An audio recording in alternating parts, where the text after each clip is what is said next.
नमस्कार विद्यार्थी मित्रांनो, स्वागत आहे तुमचं SP अकॅडमी जी की आपल्या यूट्यूब चॅनलवर। आजच्या व्हिडिओमध्ये आपण DMER पदभरतीसाठी काही महत्त्वाचे प्रश्न पाहणार आहोत, तरी व्हिडिओ सर्वांनी शेवटपर्यंत पाहायचा आहे। व्हिडिओ आवडल्यास व्हिडिओला लाईक आणि चॅनलला सबस्क्राईब करायचं आहे। चला तर मग व्हिडिओला सुरुवात करूया। पहा प्रश्न क्रमांक पहिला, भारतातील सर्वाधिक कापड गिरण्या कोणत्या राज्यात येतात? तर पहा या प्रश्नाचं उत्तर आहे ऑप्शन क्रमांक 1 महाराष्ट्र। भारतामध्ये सर्वाधिक कापड गिरण्या ह्या महाराष्ट्र या राज्यात आहेत। प्रश्न क्रमांक 2, डॉक्टर भालचंद्र नेमाडे यांनी खालीलपैकी लिहिलेली कादंबरी कोणती आहे? तर पहा या प्रश्नाचं उत्तर आहे ऑप्शन क्रमांक 4 यापैकी सर्व। म्हणजेच डॉक्टर भालचंद्र नेमाडे यांनी जरीला, कोसला आणि विदार ह्या सर्व कादंबऱ्या लिहिलेल्या आहेत। प्रश्न क्रमांक 3, दादासाहेब फाळके पुरस्कार खालीलपैकी कोणत्या क्षेत्राशी संबंधित आहे? तर पहा या प्रश्नाचं उत्तर आहे ऑप्शन क्रमांक 3 चित्रपट। दादासाहेब फाळके हा पुरस्कार चित्रपट या क्षेत्राशी संबंधित आहे। प्रश्न क्रमांक 4, खालीलपैकी कोणत्या वर्षात सविनय कायदेभंग मोहीम पूर्णपणे बंद करण्यात आली? तर पहा या प्रश्नाचं उत्तर आहे ऑप्शन क्रमांक 2 1934 मध्ये। 1934 मध्ये सविनय कायदेभंग ही मोहीम पूर्णपणे बंद करण्यात आली। प्रश्न क्रमांक 5, राष्ट्रपती भवनातील ऐतिहासिक मुघल गार्डनचे नाव बदलून काय करण्यात आले आहे? तर पहा या प्रश्नाचं उत्तर आहे ऑप्शन क्रमांक 3 अमृत उद्यान। राष्ट्रपती भवनातील ऐतिहासिक मुघल गार्डनचे नाव बदलून अमृत उद्यान असे नाव ठेवण्यात आलेले आहे। प्रश्न क्रमांक 6, झारखंडमध्ये शेतीच्या आदिम स्वरूपाला काय म्हणतात? तर पहा या प्रश्नाचं उत्तर आहे ऑप्शन क्रमांक 1 कुरुवा। झारखंडमध्ये शेतीच्या आदिम स्वरूपाला कुरुवा असे म्हटले जाते। प्रश्न क्रमांक 7, जागतिक पेयजल दिवस कोणत्या दिवशी साजरा करण्यात येतो? तर पहा या प्रश्नाचं उत्तर आहे ऑप्शन क्रमांक 1 22 मार्च। प्रश्न क्रमांक 8, भाजा लेणी खालीलपैकी कोणत्या राज्यात स्थित आहेत? तर पहा या प्रश्नाचं उत्तर आहे ऑप्शन क्रमांक 2 महाराष्ट्र। भाजा लेणी ही महाराष्ट्र या राज्यात स्थित आहेत। प्रश्न क्रमांक 9, भारतात हुंडाबंदी कायदा कोणत्या वर्षी संमत झाला? तर पहा या प्रश्नाचं उत्तर आहे ऑप्शन क्रमांक 2 1961 मध्ये। प्रश्न क्रमांक 10, खालीलपैकी कोणत्या नद्यांना व्यात असेही म्हटले जाते? तर पहा या प्रश्नाचं उत्तर आहे ऑप्शन क्रमांक 1 झेलम। झेलम या नद्यांना व्यात असेही म्हटले जाते। प्रश्न क्रमांक 11, भारतातील कोणत्या राज्यात ती पर्वत प्रामुख्याने सापडतो? तर पहा या प्रश्नाचं उत्तर आहे ऑप्शन क्रमांक 4 नागालँड। भारतातील नागालँड या राज्यात ती पर्वत जास्त प्रमाणात सापडतो। प्रश्न क्रमांक 12, 1888 मध्ये भारतीय राष्ट्रीय काँग्रेसच्या खालीलपैकी कोणत्या अधिवेशनात जॉर्ज जुले अध्यक्ष झाले? तर पहा या प्रश्नाचं उत्तर आहे ऑप्शन क्रमांक 2 अलाहाबाद। प्रश्न क्रमांक 13, लाडकी लक्ष्मी योजना कोणत्या राज्याने सुरू केली आहे? तर पहा या प्रश्नाचं उत्तर आहे ऑप्शन क्रमांक 4 मध्य प्रदेश। लाडली लक्ष्मी योजना मध्य प्रदेश या राज्याने सुरू केली आहे। प्रश्न क्रमांक 14, रयतवारी पद्धत ही कोणत्या वर्षी सुरू करण्यात आली? तर पहा या प्रश्नाचं उत्तर आहे ऑप्शन क्रमांक 3 1820 मध्ये। 1820 मध्ये रयतवारी ही पद्धत सुरू करण्यात आली होती। प्रश्न क्रमांक 15, खालीलपैकी कोणती गुरांची देशी दुग्धजन्य जात आहे? तर पहा या प्रश्नाचं उत्तर आहे ऑप्शन क्रमांक 1 लाल सिंधी। प्रश्न क्रमांक 16, महाराष्ट्रातील कोणते शहर गोदावरी नदीच्या काठावर वसलेले आहे? तर पहा या प्रश्नाचं उत्तर आहे ऑप्शन क्रमांक 2 नाशिक। महाराष्ट्रातील नाशिक हे शहर गोदावरीच्या काठावर वसलेले शहर आहे। प्रश्न क्रमांक 17, भारतीय राज्यघटनेत सध्या किती अनुसूची आहेत?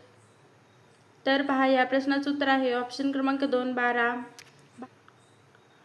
प्रश्न क्रमांक 18, नोबेल पारितोषिक मिळवणाऱ्या गीतांजली या पुस्तकाचे लेखक कोण आहेत?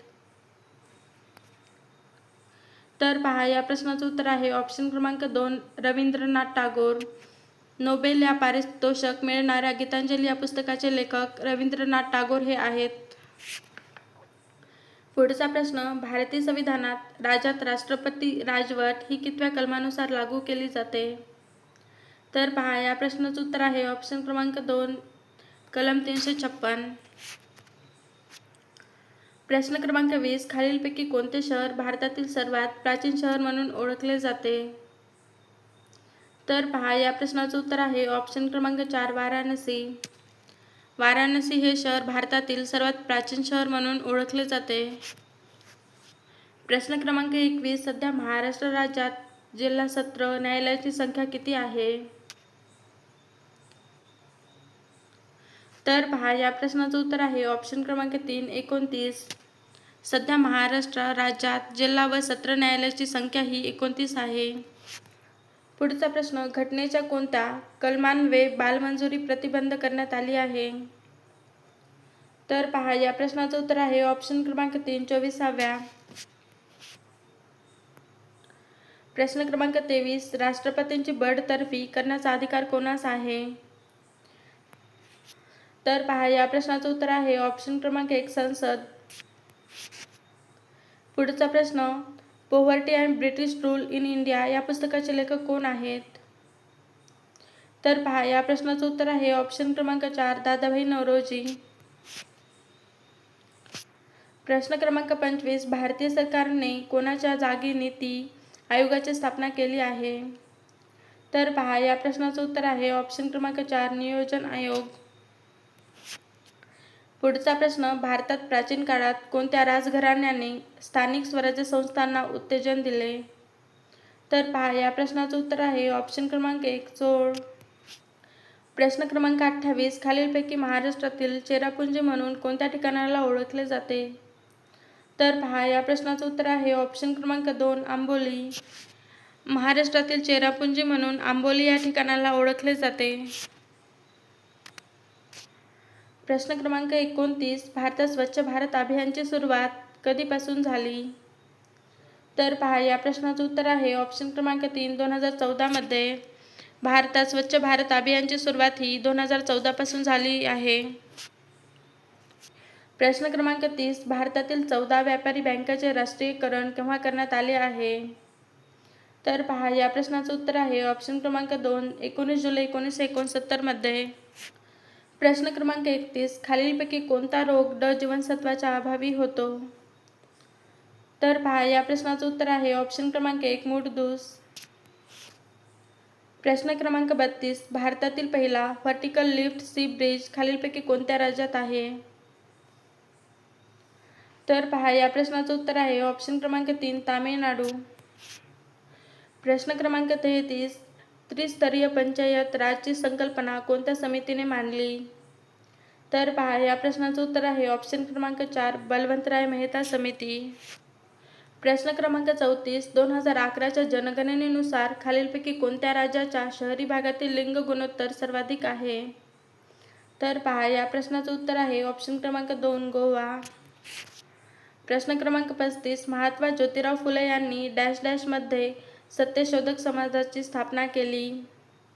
तर पहा, या प्रश्नाचं उत्तर आहे ऑप्शन क्रमांक 2, 1873 मध्ये. महात्मा ज्योतिराव फुले यांनी सन 1873 मध्ये सत्यशोधक समाजाची स्थापना ही केली आहे. प्रश्न क्रमांक 36, भारतीय राज्यघटनेच्या प्रस्तावनेत न्याय या संदर्भात खालीलपैकी कोणत्या शब्दाचा उल्लेख आहे? तर पहा, या प्रश्नाचं उत्तर आहे ऑप्शन क्रमांक 4, आर्थिक. भारतीय राज्यघटनेच्या प्रस्तावनेत न्याय या संदर्भात आर्थिक या शब्दाचा उल्लेख होतो. पुढचा प्रश्न, कोणत्या वर्षी सचिन रमेश तेंडुलकरला भारतरत्न पुरस्काराने गौरवण्यात आले? तर पहा, या प्रश्नाचं उत्तर आहे ऑप्शन क्रमांक 3, 2014 मध्ये. 2014 मध्ये सचिन तेंडुलकरला भारतरत्न या पुरस्काराने गौरवण्यात आले. पुढचा प्रश्न, भारत सरकारने धोंडो केशव कर्वे यांना भारतरत्न हा सर्वोच्च नागरी पुरस्कार कोणत्या वर्षी दिला होता? तर पहा, या प्रश्नाचं उत्तर आहे ऑप्शन क्रमांक 3, 1958 मध्ये. प्रश्न क्रमांक 40, नंदी कोलो हे खालीलपैकी कोणत्या राज्याचे पारंपरिक नृत्य आहे? तर पहा या प्रश्नाचं उत्तर आहे ऑप्शन क्रमांक 4 कर्नाटक. प्रश्न क्रमांक 41 किण्व हा खालीलपैकी कोणत्या प्रकारचा सूक्ष्मजीव आहे? तर पहा या प्रश्नाचं उत्तर आहे ऑप्शन क्रमांक 3 कवक. प्रश्न क्रमांक 42 डॅश डॅश मध्ये अखिल भारतीय ट्रेड युनियन काँग्रेसची स्थापना झाली. तर पहा या प्रश्नाचं उत्तर आहे ऑप्शन क्रमांक 2 1920 मध्ये. 1920 मध्ये अखिल भारतीय ट्रेड युनियन काँग्रेसची स्थापना झाली.